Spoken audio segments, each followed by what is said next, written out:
আসসালামু আলাইকুম রাহমাতুল্লাহ। তো আজকের নতুন একটি আপডেটে আমরা জানতে পেরেছি যে নবম শ্রেণী থেকে আলাদা আলাদা বিভাগ থাকবে। শিক্ষা উপদেষ্টা কিন্তু এটা আজকে নিজের মুখেই নিউজ ব্রিফিংয়ে বলেছেন। তো এই বিষয়ে আমরা জানবো। তো চলেন ভিডিওটি শুরু করি। অবশ্যই ভিডিওতে লাইক করতে ভুলবেন না। নবম শ্রেণী থেকে আবারও বিষয়ভিত্তিক অর্থাৎ মানবিক শাখা থাকবে, বিজ্ঞান শাখা থাকবে এবং বাণিজ্য বিভাগ থাকবে। দেখতে পাচ্ছেন বলে জানিয়েছেন শিক্ষা ও পরিকল্পনা উপদেষ্টা ডক্টর ওয়াহিদ উদ্দিন মাহমুদ বুধবার অর্থাৎ আজকে ২১ আগস্ট বিকেলে সচিবালয়ের এক জরুরি সংবাদ সম্মেলনে এ কথা বলেন তিনি। তো আপনারা বুঝতে পারতেছেন যে সকলের মানবিক বিজ্ঞান এবং বাণিজ্য বিভাগ থাকবে, এটা উনি জানিয়েছেন। এবং দেখতে পাচ্ছেন যে ১৯৫৯ সালে নবম শ্রেণী থেকে বিভাগ বিভাজন চালু হয়েছিল। ৬৫ বছর ধরে এ নিয়ম চলছে শিক্ষা পদ্ধতি।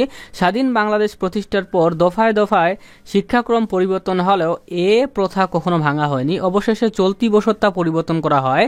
৬৫ সালের পর চলতি শিক্ষাবর্ষে নবম শ্রেণীর শিক্ষার্থীদের সবাই একই বিষয়ে পড়ছে। নতুন শিক্ষাক্রম অনুযায়ী বিজ্ঞান, মানবিক ও বাণিজ্য শাখার বিভাজন নেই, সবার এক বইয়ে পড়ালেখা করছে। ঠিক আছে, তো যাই হোক, আমরা দেখতে পাচ্ছি নতুন শিক্ষাক্রম চালুর পর পক্ষে বিপক্ষে মত দেন অনেকে বিভাগ বিভাজনের বিপক্ষে মত দিলেও আবার কেউ কেউ একমুখী পদ্ধতিকে ভালো বলেছেন। বিকেলে সংবাদ সম্মেলনে ওয়াহিদ উদ্দিন মাহমুদ বলেন, নবম শ্রেণী থেকে আবারও বিষয়ভিত্তিক বিভাগ আলাদা থাকবে। সো দেখতে পাচ্ছেন নবম শ্রেণী থেকে দেখা যাচ্ছে যে সায়েন্স, আর্টস, কমার্স এগুলা কিন্তু আলাদাভাবে করা হবে। ঠিক আছে, তো দেখতে পাচ্ছেন এবার বই ছাপাতে কোনো ধরনের দুর্নীতি হবে না জানিয়ে শিক্ষা ও পরিকল্পনা উপদেষ্টা বলেন, ইতিমধ্যে যেসব বই ছাপার দরপত্র আহ্বান করা হয়েছিল তা বাতিল করার নির্দেশ দেয়া হয়েছে।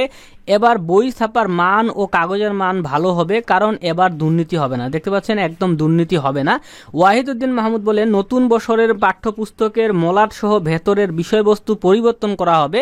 শিক্ষাক্রম সংস্কারের প্রাথমিক পদক্ষেপ নিতে হবে। যতটুকু সময় পাওয়া যায় আমরা এই শিক্ষাক্রম সংস্কারে পদক্ষেপ নেব। দেখতে পাচ্ছেন একদম মলাট সহ চেঞ্জ হয়ে যাবে এবং ভিতরেও চেঞ্জ হয়ে যাবে। ঠিক আছে, তো দেখতে পাচ্ছেন যে এই হচ্ছে ব্যাপার। আপনাদের কিন্তু আবার চালু হচ্ছে মানবিক বিজ্ঞান এবং বাণিজ্য বিভাগ। ঠিক আছে, তো আপনাদের এই বিভাগগুলো চালু হবে নতুন বছর থেকে।